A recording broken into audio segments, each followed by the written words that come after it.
In recent times, the United States has been actively deploying a series of top-notch missile weapons in the Western Pacific. These weapons are carefully designed and strategically placed to lock down key waterways to defend against the People's Liberation Army Navy, PLAN, along the first island chain, deterring China's coastal activities.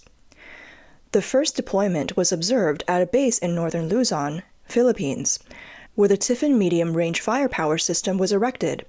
The United States military claims that this missile system will only be used for the Salaknib 24 exercise that ended on April 19th, and the Balikatan 24 exercise starting on April 22nd, lasting until May. However, many analysts find the mere display of these missiles during the exercises noteworthy.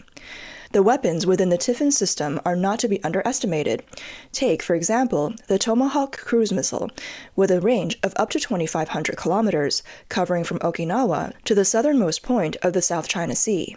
China's various military bases in the South China Sea are well within its range. What's more, the Tomahawk missile features stealth, ultra-low altitude flight, and intelligence, making it difficult for even Russia's Zircon and Dagger hypersonic missiles to intercept the new model of the Tomahawk. For instance, if China were to militarily engage with Taiwan one day, China's amphibious fleet would have to dock near Taiwan's landing area for troops to go ashore. At that time, as soon as the U.S. military launches these Tomahawk missiles, China's fleet would be completely annihilated. Of course, the deployment of Tomahawk missiles by the U.S. military is not just about dealing with the situation in the Taiwan Strait. Even in times of peace, Tomahawk can intimidate China's financial center, the Pearl River Delta. A few missiles launched in the Philippines could scare off a lot of investment funds. The current Tomahawk missiles are aimed at China's financial system. This is part of the game between China and the United States. In addition to the SM-6 anti-aircraft missile that Tiffin can launch is also a major weapon. It can reach a height of 200 kilometers, comparable to the THAAD and David's sling. Especially the latest Block IB model, with a final stage speed of up to 8 times the speed of sound, is the fastest at the top of the atmosphere, making it easy to intercept high hypersonic missiles like the Zircon and Dagger. The Tiffin missile system is deployed by a Strategic Firepower Battalion of the U.S. Army's Multi-Domain Task Force. In addition to the Tiffin missile, this battalion also includes the Seahorse rocket artillery and the Dark Eagle hypersonic missile. Therefore, in the future, Seahorse and Dark Eagle are likely to be deployed in the Philippines because the U.S. military is already familiar with their operation alongside the Tiffin system. A major feature of the Tiffin system is its ability to deploy rapidly, forming combat power quickly and reliably, with good concealment, making it ideal for early deployment to the Philippines. Its command and control system is housed in large containers that can connect to various fire control networks, including the Advanced Field Artillery Tactical Data System, Joint Automated Deep Operations Coordination System, and even the U.S. military's Integrated Air and Missile Defense Battle Command System. It can be said that its connectivity is very strong. The U.S. military also demonstrated the rapid global deployment capability of the Tiffin system. C-17 transport aircraft, flying 15 hours nonstop from Washington State on the U.S. West Coast, spanning 8,000 miles, to air transport the Tiffin system to the base in Luzon on April 7th. It's worth noting that the C-17 can take off and land at airports with poor runway conditions, meaning that in the future, the U.S. military can deploy the Tiffin missile system to any small island in the Western Pacific at any time. In the past decade, the Chinese Navy has developed rapidly and become the world's largest navy. The deployment of medium-range missiles by the United States in the Philippines is actually to counter China's numerical advantage in warships. As long as the U.S. deploys a sufficient number of missiles, it doesn't matter how many ships the People's Liberation Army Navy has. The CCP has never participated in the Intermediate Range Nuclear Forces Treaty, so it has accumulated a large number of missiles with ranges that cover the United States. The current deployment of medium-range missiles by the United States in the Indo-Pacific region is also to balance the missile power comparison between the two sides in that region. In addition, the fact that the Marcos government agreed to the deployment indicates that the United States has helped Marcos dismantle the Chinese proxy network in the Philippines, successfully preventing Chinese infiltration into the Philippines. President Ferdinand Marcos is very tough on China regarding the South China Sea issue, and those pro-China forces at home are always causing him trouble. Last year, a congressman named Ragman from Albay province went to China and tried to improve relations.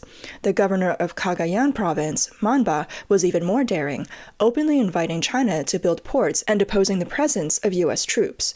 Alvarez, the former Speaker of the House of Mindanao Island, is also remarkable, threatening that if the Philippines continues to cause trouble in the South China Sea, their island will declare independence. These internal opposition forces have forced Marcos to spend energy stabilizing the domestic situation. In March of this year, Marcos went to the Czech Republic, ostensibly to buy beef and vaccines, but actually to make a large purchase of light weapons from the Czech Republic, clearly intending to strengthen domestic security. Concerns are particularly high regarding Chinese citizens in the Philippines. There have been recent reports of a large number of Chinese nationals flocking to a factory area for online gambling, suspected of engaging in espionage activities. On April 14th, Philippine police arrested a Chinese national working in the gambling industry. Even the sharp increase in the number of Chinese students studying in universities has made Philippine lawmakers very uneasy, prompting them to call for action. In November last year, a former Justice Secretary who opposed former President Rodrigo Duterte was released and his daughter were formally charged. The legislators around him also began to defect and support Marcos instead. Marcos also expressed willingness to cooperate with the International Criminal Court to investigate Duterte's alleged crimes against humanity in the anti-drug war. At the same time, Marcos signed an amnesty order pardoning several armed opposition groups that had been fighting against the government for years, bringing them under government leadership. This move kills two birds with one stone, not only using the former opposition to deal with the current opposition, but also allowing the military to focus on external threats, especially in the South China Sea, without being influenced by the CCP. It can be seen that through a series of actions such as purchasing weapons, combating domestic pro-China forces, severely damaging Duterte's faction, and granting amnesty to armed opposition groups, the Marcos government has basically resolved the internal obstacles affecting military cooperation between the Philippines and the United States, paving the way for the U.S. to deploy anti-ship missiles. The missile deployment by the U.S. and Japan in the Western Pacific region is even more powerful. Japan plans to enable its 8 Aegis destroyers to launch Tomahawk cruise missiles by 2027 and stockpile 400 of the latest versions of the Tomahawk. In addition, they are also increasing the range of Japan's domestically produced Type 12 cruise missiles from 200 kilometers to over 1,000 kilometers, a significant upgrade in missile capacity. What's truly formidable, however, is the U.S. land-based Dark Eagle hypersonic missile. This missile has a range of 5,000 kilometers, a speed of up to Mach 20, and a payload of 7 tons, and can carry a nuclear warhead. If deployed in Japan, most areas of China would feel immense pressure. In comparison, Russia's Dagger and Zircon hypersonic missiles have speeds of only 5 to 6 Mach, which are completely different in magnitude. What's more, the Dark Eagle missile can also be carried on an amphibious assault ship, greatly expanding its threat range. In addition to Dark Eagle, the highly anticipated AGM-183A hypersonic air-to-ground missile is also set to be deployed in the Western Pacific.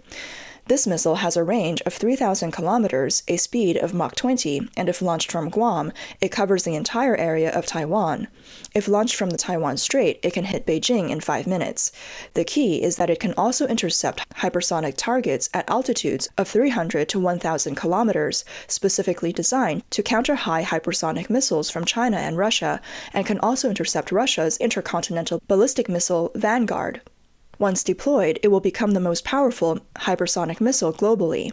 It seems that the United States and Japan have made great investments in the arms race, aiming to have absolute military superiority and a strong defense. Besides the U.S. Army, the larger part of the offensive force in the Western Pacific comes from the U.S. Navy and Air Force. The Navy's carrier-based aircraft, surface vessels, and nuclear submarines can all launch Tomahawk missiles, while the Air Force bombers and various fighter jets can also launch a variety of air-to-ground missiles and precision-guided bombs, such as the AGM-158. In the Pacific region, they form a comprehensive and rapid response three-dimensional strike network, clearly targeting mainland China. Having an offensive capability is not enough. The U.S. military has also deployed a large number of advanced radars in the Western Pacific to monitor the mainland closely. Radars like Japan's sea-based X-band radar and Taiwan's PAVE-PAWS radar have detection ranges up to 5,000 kilometers. As soon as a missile from the CCP emerges, it is immediately targeted. While South Korea's Japan and South Korea's Patriot radars cover smaller distances, they are not to be underestimated. What's more, the United States also plans to deploy a new type of radar in its own country, the UK and Australia, making it impossible to hide, with a range up to 40,000 to 50,000 kilometers. Moving on to maritime forces, the United States Navy has at least 50 Aegis ships in the Pacific Ocean. Just the Third Fleet alone, with half of the U.S. Navy's carriers, along with 2 or 3 dozen Aegis ships, packs a serious punch. Japan has 8 of its own, and when you add the 10 U.S. ships stationed in Japan, they basically control the entire region of Asia. The missiles mounted on these ships, such as the Standard 3, Standard 6, and AIM-120DE, are all lethal. Whether in the air or on the ground, there's no way out. Not only at sea, but the land-based missile defense systems are also fully deployed. Japan mainly relies on the Patriot 3, while South Korea has deployed THAAD. Guam and Hawaii have land-based Aegis, THAAD, and Patriot systems.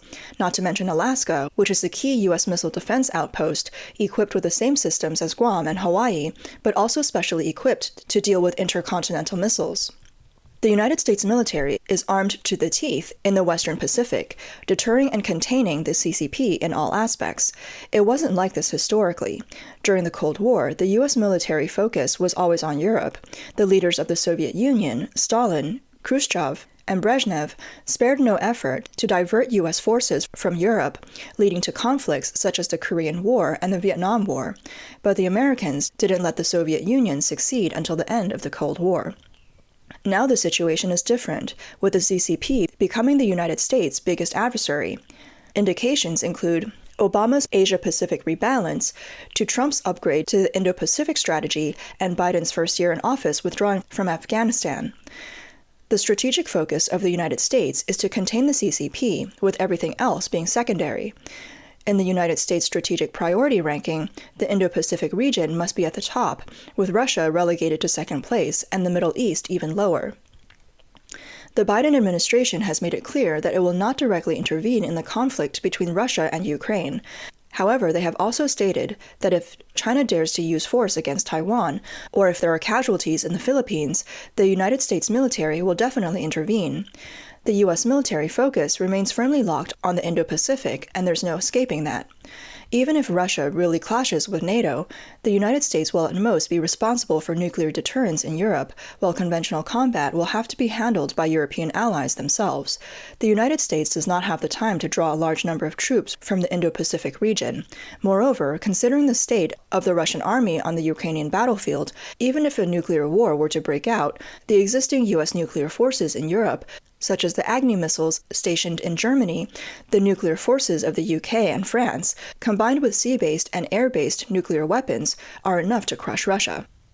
As for a full-scale war between Israel and Iran, it's even less likely that the United States will directly intervene, at most helping Israel intercept missiles and opening a few more air and naval bases for Israel to use.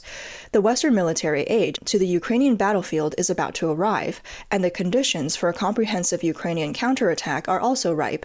The United States is likely to push for a large-scale Ukrainian counterattack in the near future, while shifting more resources to the Indo-Pacific region.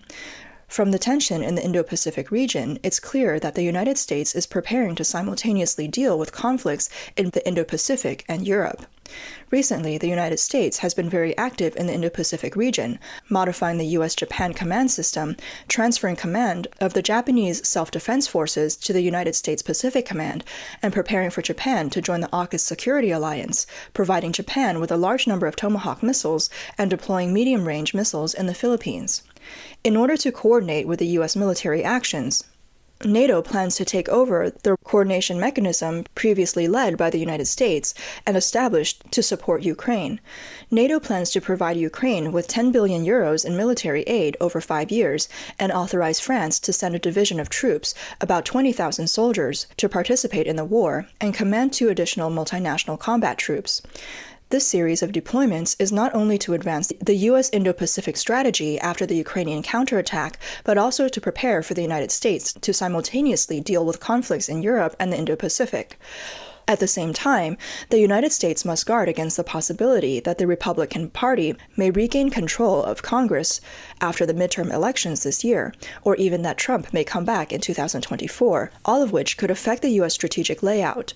The military deployment of the United States and its allies in the Western Pacific reflects that the United States considers containing China to be of utmost importance in its global strategy.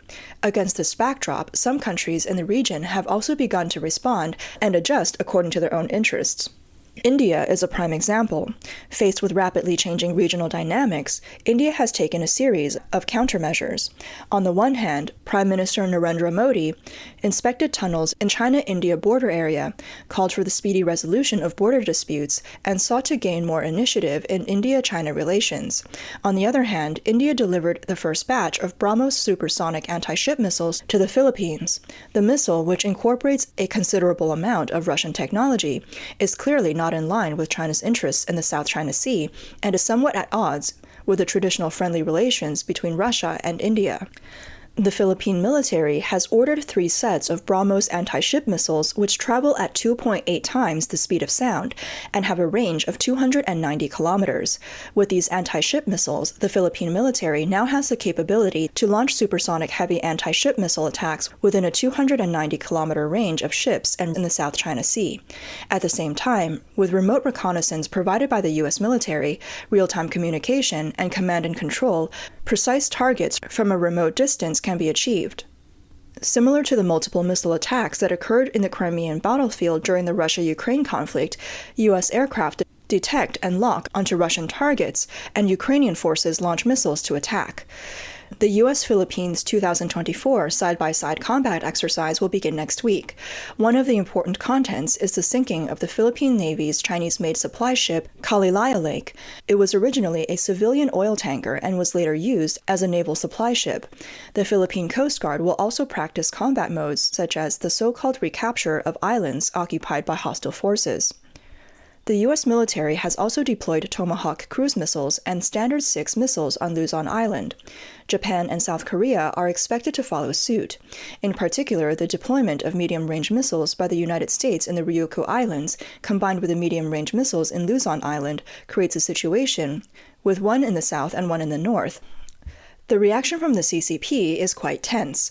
An article on Guancha.cn claimed that the United States military has deployed medium-range missiles in the Philippines for the first time, and the U.S. media said they can reach the Chinese coast. Furthermore, on social media, a Chinese military drone called Wuzhen 7 was seen in the airspace above the Philippines. It is said to be specifically used to monitor U.S. activities nearby. Its appearance coincides with the arrival of the U.S. Army's land-based medium-range missile system in northern Luzon Island.